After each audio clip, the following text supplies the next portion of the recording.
O'zbekistonda to'pda turgan Predatorga qarshi o'ynab ko'rdim. Kim yutgani qiziq bo'lsa, videoni oxirigacha ko'ringlar, bilib olasizlar. Shu joyda adashib birinchi shotni berib qo'ydim.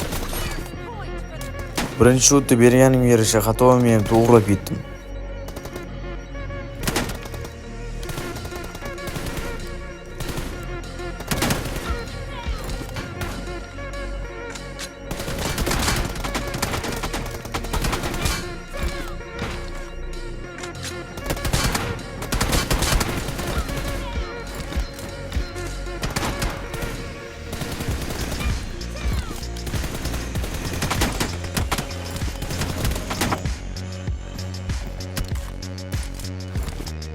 Birinchi matchda 13-12 hisobiga men yutdim.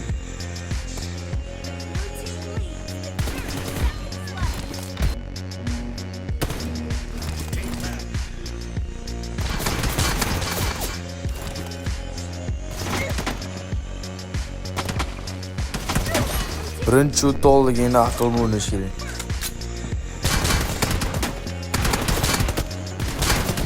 Ko'ryapsizlar, shu bizda bo'lgani uchun protivnik po-любому push qilib keladi.